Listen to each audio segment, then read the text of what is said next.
뭔가 한 번 더 할 것 같은데 아마 직접 여러분들 오시라고 아마 그렇게 전문 용어로 맛보기라고 합니다. 오셔서 함께 참여해 주시고 3월 1일에 발표회 하는 것이 여러분들이 그냥 오시는 게 아니라 이 아이들의 꿈에 투자하시는 거고 또 노숙인들의 자활에 투자하시는 거라 생각하시고 많이 오시기를 바랍니다. 또 교회가 이런 일을 하고 있다는 것을 주변에 많이 알리셔서 명선교회가 그래도 이 험난한 세상에서 정말 중요한 일들을 하고 있다는 걸 좀 보여주시기를 부탁드립니다. 그리고 나가실 때 교회 마당에 서명 운동을 하고 있습니다. 어떤 분들은 뭔데 하시는 분들이 계신데 죄송합니다. 이것은 정치적인 게 아니라 우리 총회에서 하고 있는 그 운동입니다. 지금 그 동성애자들의 인권의 이름으로 국고가 낭비되고 있고 이 나라에 사는 모든 일들이 조금 좀 부당한 일들이 있어서 저희들이 서명으로 함께 하는 거니까 이따가 나가실 때 마당에 있는 서명을 함께 해주시기를 부탁드립니다. 우리 다 함께 하나님 말씀 읽겠습니다. 마태복음 5장 43절에서 48절까지 말씀을 함께 보겠습니다.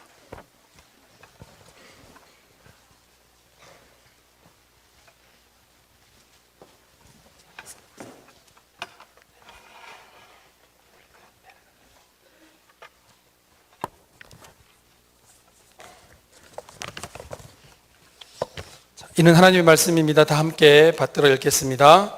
또 내 이웃을 사랑하고 내 원수를 미워하라 하였다는 것을 너희가 들었으나 나는 너희에게 이르노니 너희 원수를 사랑하며 너희를 핍박하는 자를 위하여 기도하라.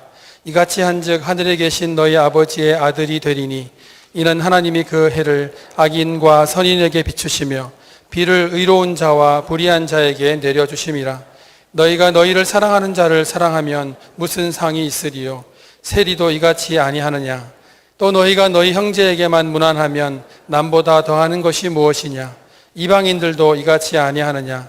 그러므로 하늘에 계신 너희 아버지의 온전하심과 같이 너희도 온전하라. 아멘. 오늘을 살아가는 사람들의 관심은 행복입니다. 어떤 일을 해야 행복할까? 어떤 음식을 먹어야 행복할까? 내가 어디에 있어야 행복할까? 행복 지상주의를 살아가는 시대입니다. 그런데 주님께서는 말씀을 통하여서 우리에게 요청하는 것이 너희가 행복하는 마음인데 그 행복함을 무엇인가 물질이나 다른 것을 얻어서 행복한 것이 아니라 온전함으로 행복하라라고 말씀을 하십니다. 하나님의 온전하심과 같이 너희도 온전하라. 이것이 성경의 이야기입니다. 오늘 전체 주제이기도 합니다. 예수님께서 우리에게도 주님 같은 성품을 갖기를 원하시는데 오늘 말씀은 하늘에 계신 너희 아버지의 온전하심과 같이 온전하라라고 말씀을 하십니다. 이 말씀이 성경에 기록되어서 우리가 할 수 있을 것 같지만 온전하심, 거룩함 이런 것들은 하나님의 성품이기 때문에 인간인 우리가 그 성품을 얻기란 참 어렵습니다. 구약성경 레위기 19장 1절에서 4절 말씀은 이 온전함을 거룩함으로 표현하고 있는데요. 이 거룩함을 이룰 수 있는 구체적인 삶의 행동으로 첫 번째는 부모를 공경하라고 이야기를 합니다. 부모를 공경하라는 것은 어떤 음식이나 또는 다른 것들을 좋은 것들을 많이 드린다는 것보다는 성경의 의미는 마음가짐과 태도입니다. 부모를 향하여서 부모님께 가장 좋은 것들을 드리지 못하더라도 그 마음과 태도가 바로 되어 있다면 부모의 마음은 항상 흡족하고 행복하리라 생각이 듭니다. 간혹 그런 마음들이 듭니다. 저도 아이들의 학원과 또 어떤 걸 사달라 그러면 빚을 내서라도 합니다. 그런데 부모님이 좀 어려움이 있거나 도와드려야 할 때 자식이 부모를 위해서 빚을 낸다는 얘기는 제가 들어본 적이 몇 번 없는 것 같습니다. 저도 그렇고 주변에도 그런 사람들밖에 없는 거 보니까 아마 우리 시대가 그런 시대이지 않을까라는 생각이 듭니다. 하지만 성경은 늘 우리에게 부모 공경을 이야기하고 있는 이 부모 공경이 이전에도 성경의 세대에도 그리고 우리 역사 가운데서 보는 그 이전 세대에도 항상 문제가 되었던 것 같습니다. 옛날 어느 마을에 효자가 살았습니다. 그 효자의 어머니는 항상 임금님 행차를 너무 보고 싶어 했어요. 임금님 가마가 멀리서 오면 나팔을 막 불고 오는 그것이 너무 보기 좋아서 늘 아들에게 이야기하기를 꼭 한번 보여달라고 이야기를 했습니다. 그러던 차에 임금님 행차가 하나 있어서 이 아들이 엄마를 업고 언덕에 올라가서 임금님 행차가 저기서부터 저까지 지나가도록 계속해서 이렇게 어머니가 볼 수 있도록 해 주었습니다. 임금님이 그 모습을 보고 저 효자를 불러가지고 어떻게 그렇게 할 수 있었냐고 이렇게 묻습니다. 그래서 엄마를 너무 사랑하는 마음으로 너무 보고 싶으셔서 그렇게 했습니다 라고 이야기를 했습니다. 임금님이 상을 주고 칭찬해서 그 동네에서 유명한 사람이 되도록 했습니다.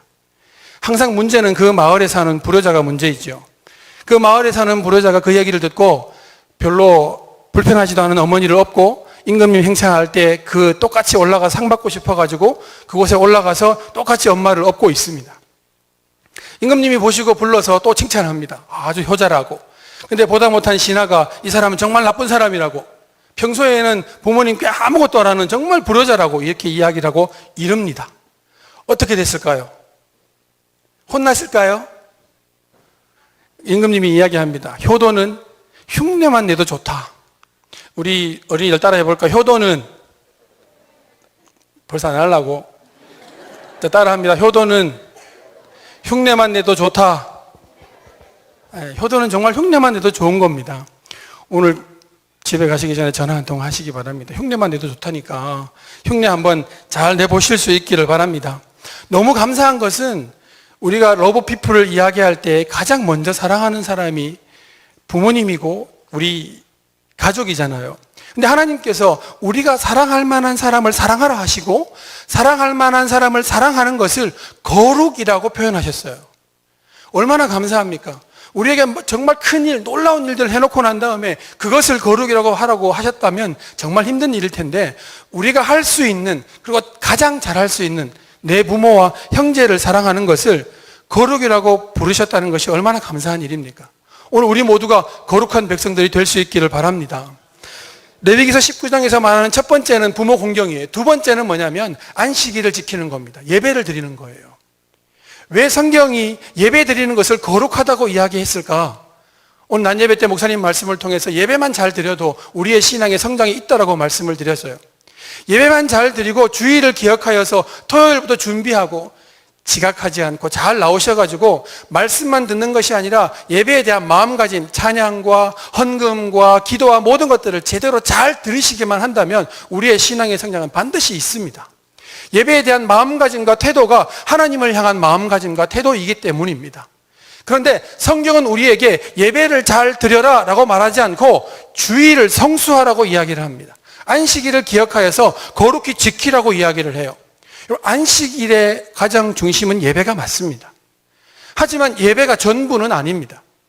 안식일을 지킨다는 것은 하루 종일 여호와의 말씀을 묵상하고 오늘 들었던 말씀을 어떻게 지킬 수 있을까 고민하고 말씀을 다시 읽고 또 보고 듣고 하는 것이 주일 성수입니다.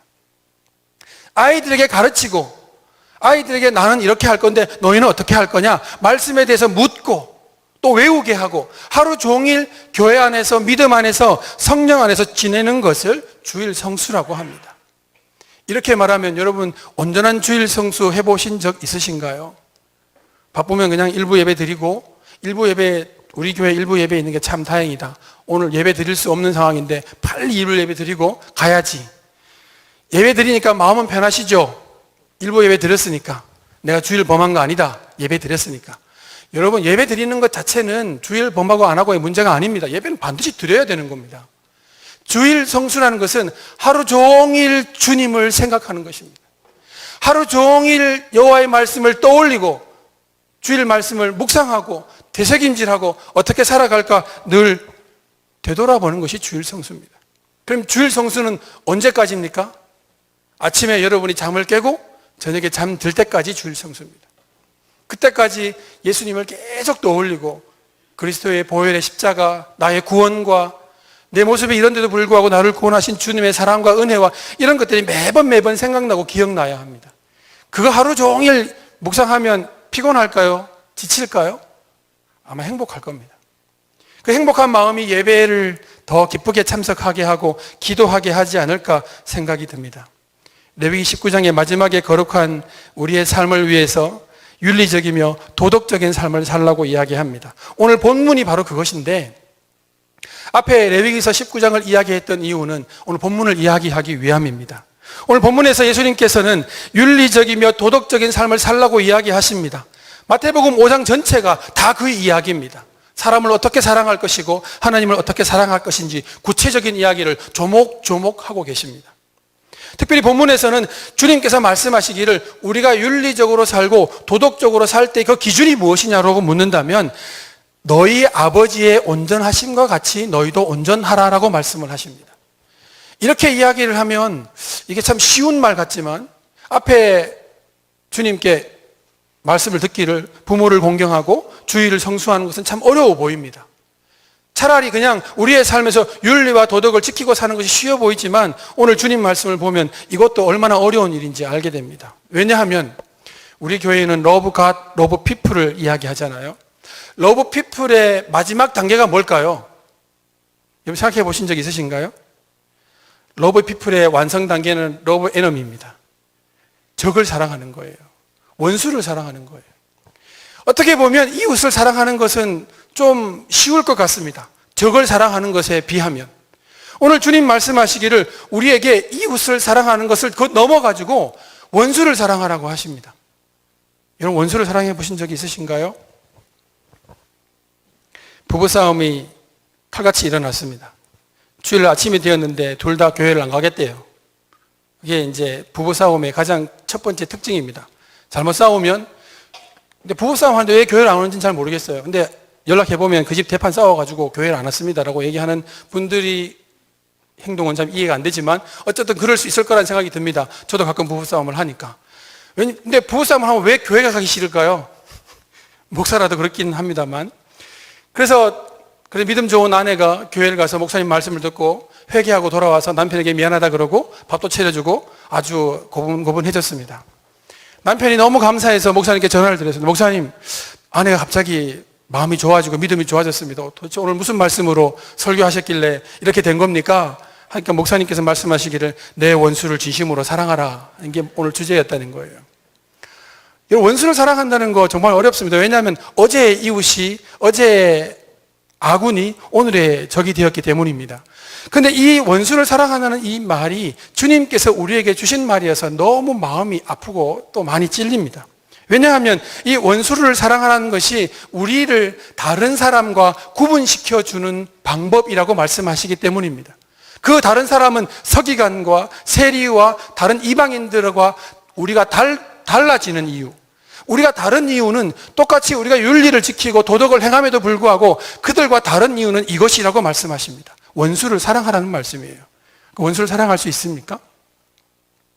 원수 사랑하는 것은 오늘 마음 먹었다가도 내일 힘든 일입니다. 그런데 주님께서는 오늘 우리에게 너희도 온전하면, 내 아버지 하나님과 같이 온전하면 너희도 원수를 사랑할 수 있다라고 말씀하시니까 이것이 우리에게는 불가능한 일은 아닐 겁니다. 만약 우리가 원수를 사랑하지 못한다면 우리가 윤리와 도덕을 지키는 것은 믿지 않는 이방인과 또 다른 세리와 서기관과 다를 것이 별로 없습니다.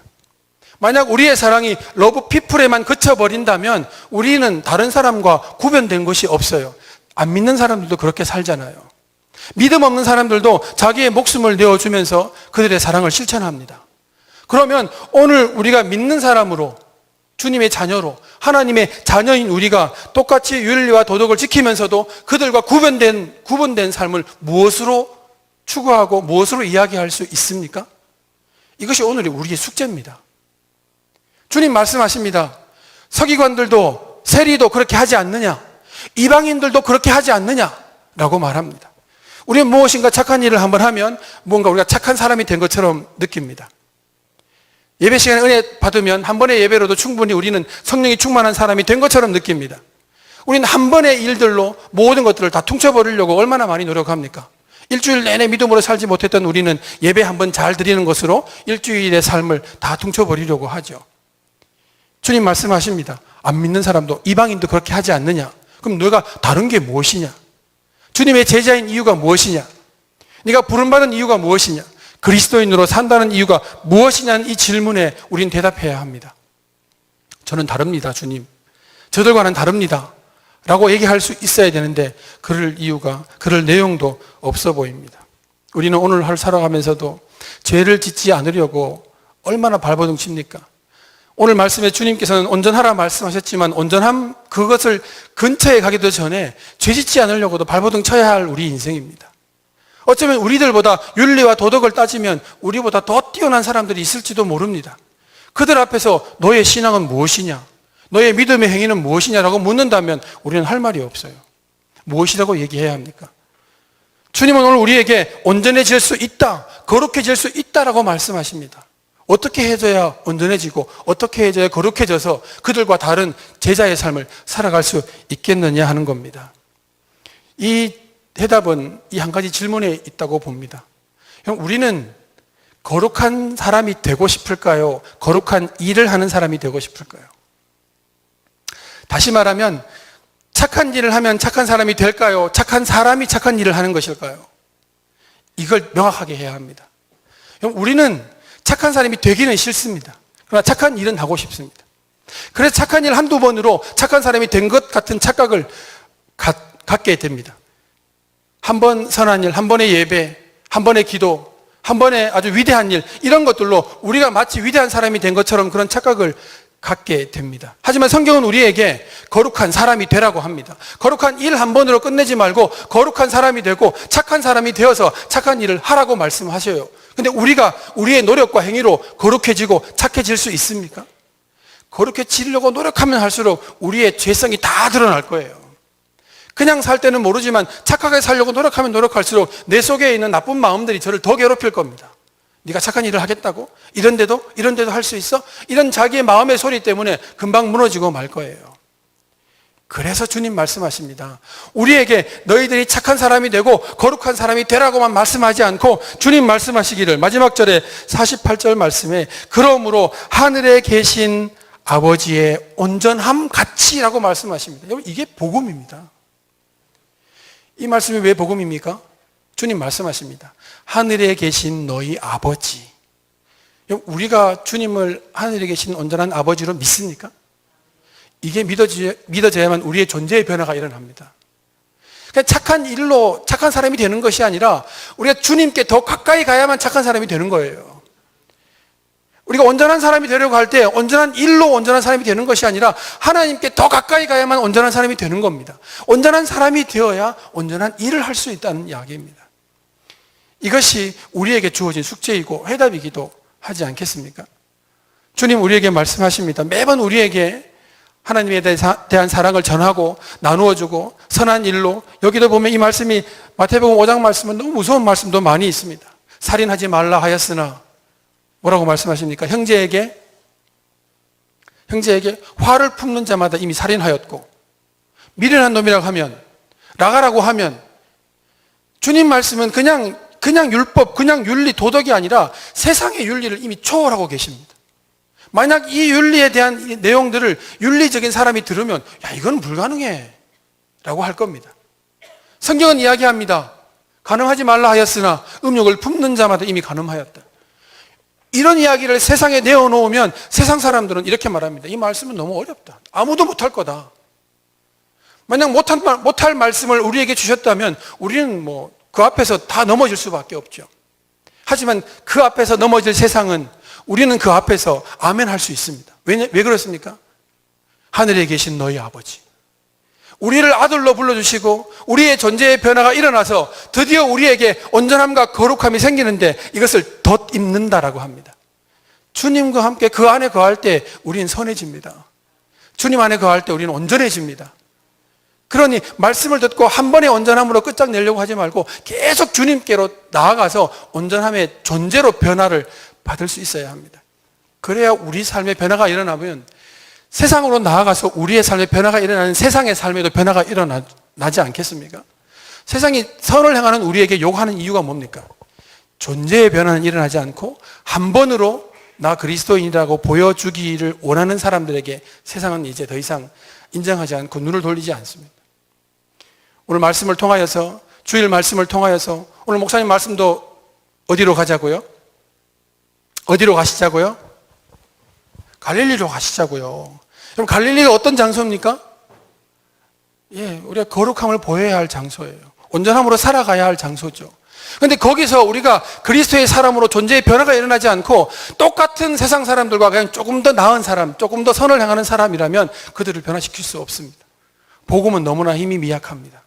하지만 우리의 존재의 변화가 일어나면 우리의 갈릴리에서 세상이 변화될 겁니다.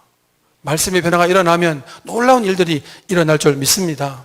그곳으로 우리가 갈 수 있고 그곳에서 거룩함과 온전함을 이룰 수 있기를 바랍니다. 우리 함께 기도하실 때 주님, 우리의 갈릴리에서 우리의 온전함과 거룩함을 이룰 수 있게 해달라고 우리 간절히 함께 합심해서 기도하도록 하겠습니다. 자비로우신 아버지 은혜를 감사합니다.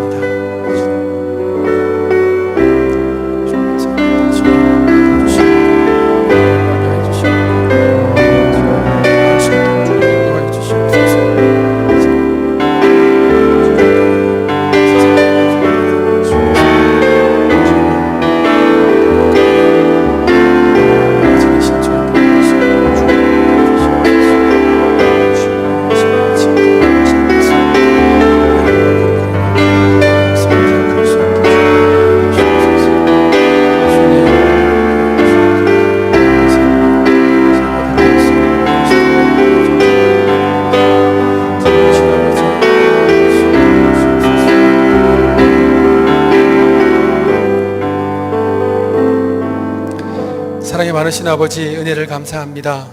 주님, 저희에게 온전하라 말씀하시고 주님 안에 거하라 말씀하시고 하늘에 계신 너희 아버지가 이것을 가능하게 하신다 말씀하셨사오니 온전히 더 주님께 가까이 가는 저들이 되게 하여 주옵소서. 그래서 주님의 거룩함처럼 저희도 거룩하게 하시고 주님의 온전함처럼 저희도 온전하게 하여 주시옵소서. 예수님의 이름으로 감사하며 기도합니다. 아멘. 우리 다 함께 일어나셔서 찬송가 420장 찬송